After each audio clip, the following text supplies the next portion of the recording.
April 1968. The air over Southeast Asia shimmered in heat and tension.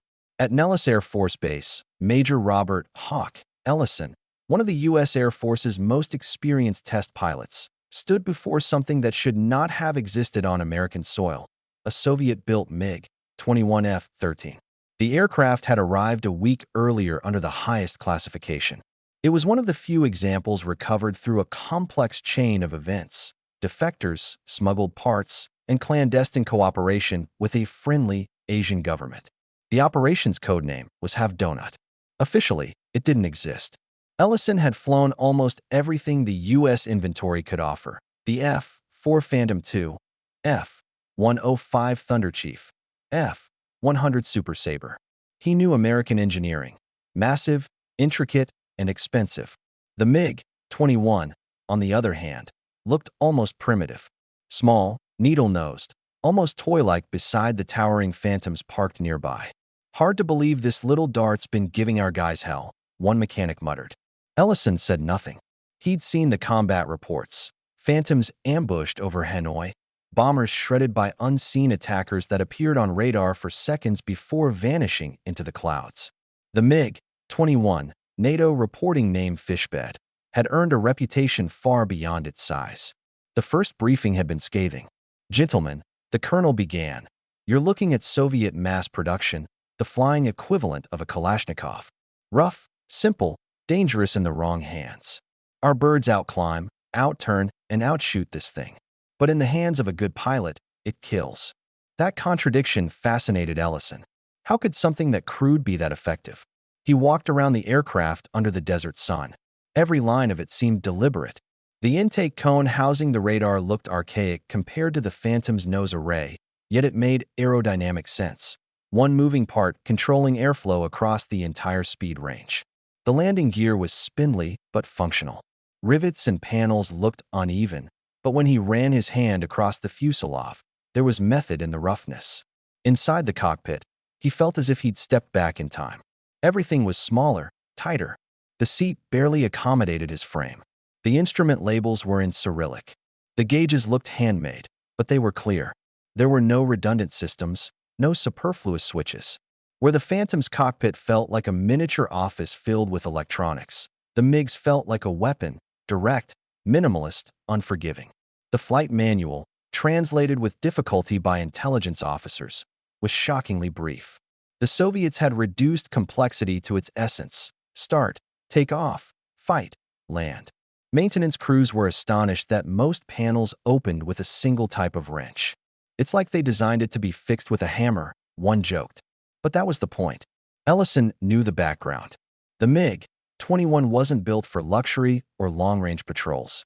It was built for availability. To take off from rough airstrips, engage for a few minutes, and return.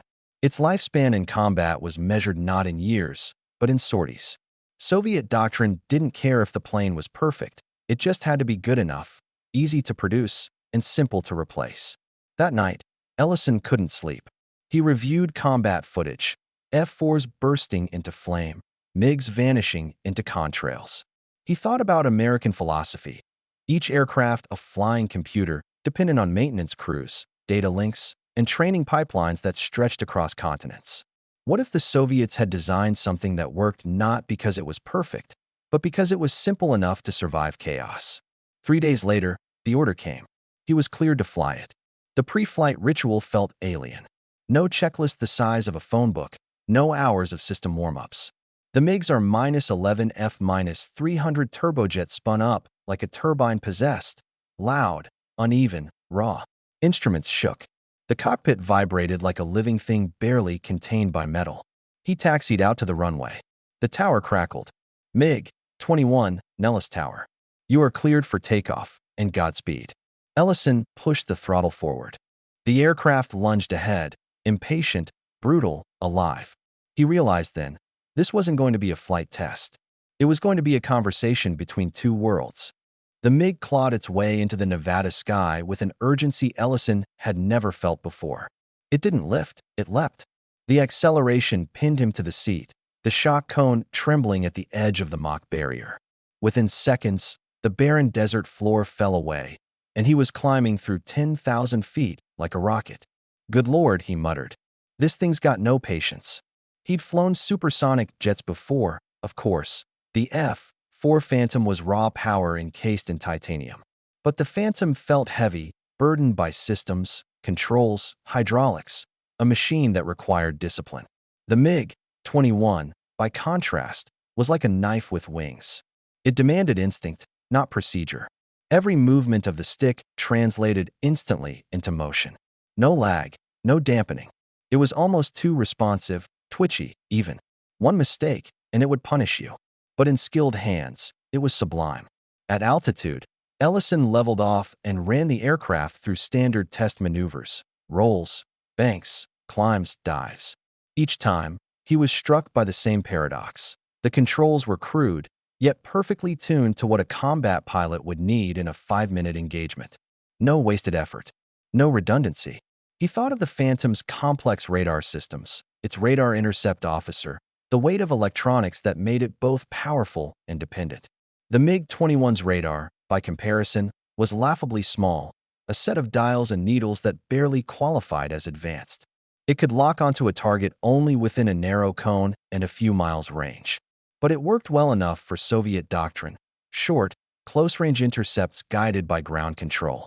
The pilot didn't need to think. He just needed to follow orders and fight. As Ellison accelerated past Mach 1, the MiG felt perfectly at home. No vibration, no drama. The airframe sliced through the transonic region like it had been born there. At high speed, it was stable, pure. But when he pulled back, reducing throttle to simulate a dogfight at lower speeds, the aircraft grew restless, almost unstable. He understood then why American pilots had described MiGs as ghosts, deadly in an instant but vanishing if forced into prolonged turning engagements. Still, what astonished him wasn't performance, it was philosophy. The Soviets had built a machine not for one pilot to dominate the sky, but for hundreds of pilots to fly adequately enough to overwhelm their enemy. They had engineered a fighter that assumed scarcity, fatigue, and chaos. That was its genius. He spoke into the tape recorder strapped beside him, part of every classified flight test. Initial impression, simplicity, brutal simplicity. Every system here serves a single purpose: to fight and survive for as long as fuel allows. No more, no less. Maintenance looks minimal. This could be serviced in a field hangar, maybe under a tree. Everything is modular. It's almost elegant in its ruthlessness. He thought of the young American crews in Vietnam, working 12-hour shifts to keep F-4s airworthy. Every replacement part had to fly across the Pacific. Every radar module required specialists to install. The MiG-21 could be turned around in hours with a handful of mechanics. He began a series of mock engagements against imaginary opponents, comparing what he knew of the Phantom's handling. The MiG couldn't match the Phantom's endurance or radar-guided missile range. But in the first 30 seconds of visual combat, the window where life and death decided themselves, the MiG was lethal. A smaller target, faster climb rate, incredible acceleration, the kind of aircraft that turned dogfighting from an art into a reflex.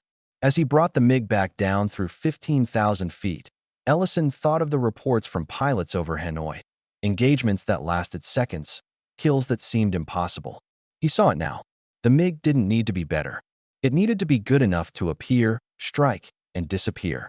He returned to base and began the landing pattern. The MiG was unforgiving. Too much speed, and it would float endlessly.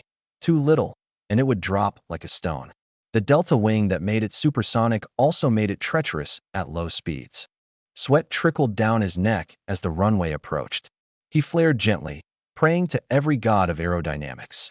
The aircraft kissed the ground, hard but intact. He rolled to a stop, heart pounding.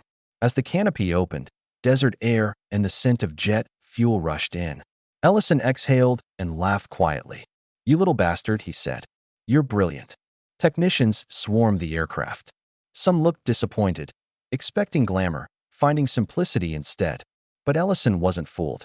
He saw what the Soviets had done, traded comfort and complexity for availability. That night, in his small office at Nellis, he began his report. He wrote methodically, as he always did, sections for performance, handling, systems, and philosophy. The first 3 were technical. The fourth was heresy. Strategic assessment.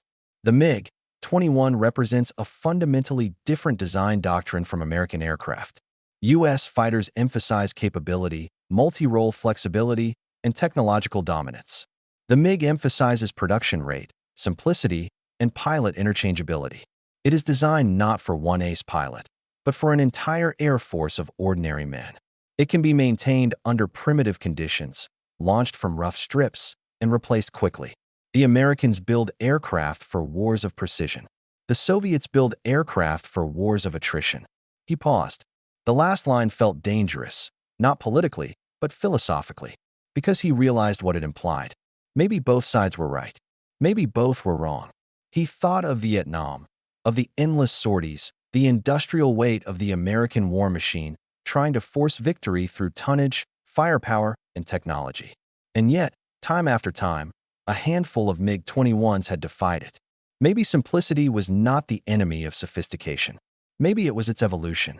He looked again at the small gray aircraft parked in the hangar under floodlights, and for the first time, he understood why American pilots feared it.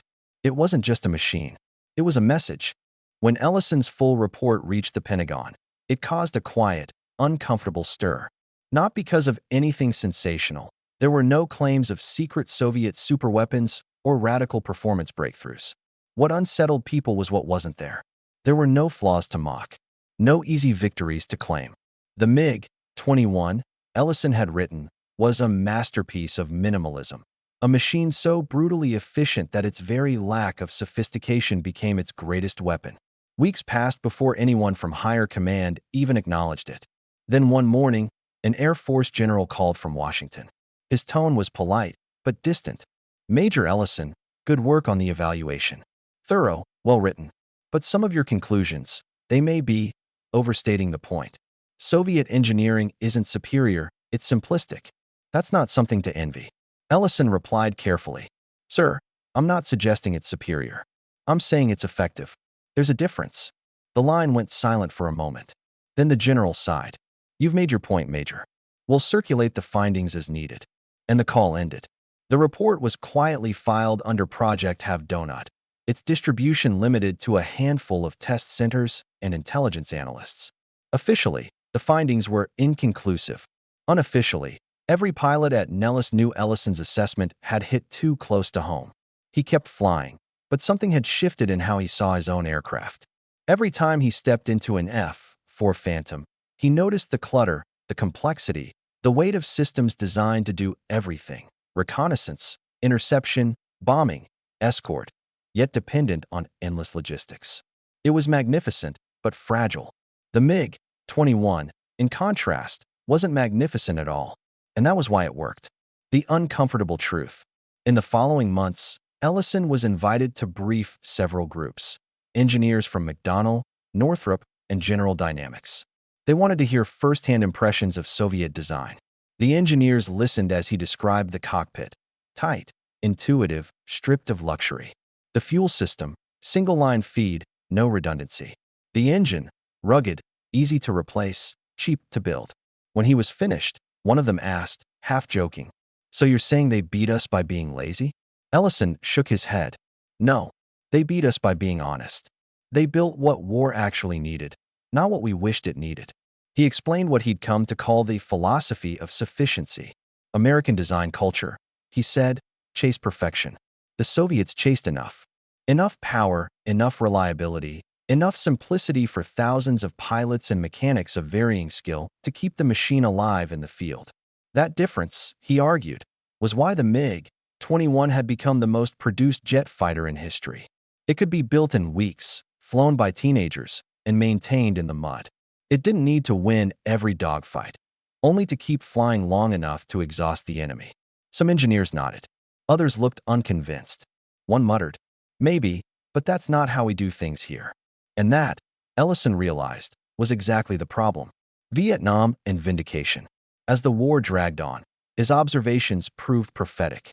In Southeast Asia, squadrons of American jets rotated in and out of service with increasing frequency. Maintenance backlogs piled up. Combat readiness rates fell. Meanwhile, even with limited numbers, North Vietnamese MiG-21s continued to appear, strike, and vanish, their small size and raw speed making them almost impossible to counter effectively. For every MiG shot down, two more seemed to replace it within weeks. American pilots began calling them silver ghosts. Their kills weren't measured in tonnage or technology, but in persistence. Ellison followed the war from afar, reading reports with a mixture of frustration and respect. He recognized in every skirmish the same lesson he had written in his report, the same one that had been politely ignored. In 1972, he watched footage from Operation Linebacker 2, where waves of B-52s struck Hanoi. Despite overwhelming American firepower, North Vietnamese MiGs still managed to rise from bomb-cratered runways, some with patched fuselages and borrowed engines, to challenge aircraft worth 10 times their cost. He remembered the MiG's rough construction, its rattling canopy, its exposed rivets, and he smiled grimly. It didn't have to be pretty. It just had to fly. The debriefing. After the war, Ellison retired from active flight duty and was invited to write an internal retrospective for the Air Force's Tactical Doctrine Division. The subject, Lessons Learned from Enemy Technology. He reread his old have-donut report, now declassified enough for internal use. Time had dulled none of its clarity. He began the new paper with a single sentence. The MiG-21 was not a threat because it was superior, but because it was sufficient. Then he expanded the idea. He described how Soviet engineers had understood the psychology of war, that the enemy of victory was not inferiority, but complexity. A weapon that demanded perfection from its users was doomed in a world built on imperfection. He wrote, American aircraft are designed for victory conditions, trained crews, pristine air bases, full logistical support. Soviet aircraft are designed for defeat conditions, damaged runways, scarce fuel, exhausted mechanics. The result is that one functions beautifully until something goes wrong. The other functions because everything goes wrong. He concluded with a recommendation that startled even him. Future American designs must consider the operational environment as a co-designer. A perfect aircraft that cannot be maintained in the field is a strategic liability. The document circulated quietly among tactical schools. Years later, some of its principles would echo in the development of aircraft like the A-10 Thunderbolt II and F-16 Fighting Falcon, designs that prized maintainability, simplicity, and durability over sheer technological bravado. But at the time, Ellison's memo was simply archived, labeled for reference only. The last flight. In 1976, Ellison visited the National Museum of the U.S. Air Force. Among the displays of gleaming Phantoms and Thunder Chiefs stood a small, unassuming MiG-21, dull gray, its red star faded, canopy cracked. It had been captured intact from a defector years earlier. He stood before it for a long time, hands in pockets. Around him, tourists passed, barely glancing at the squat Soviet jet surrounded by its American counterparts.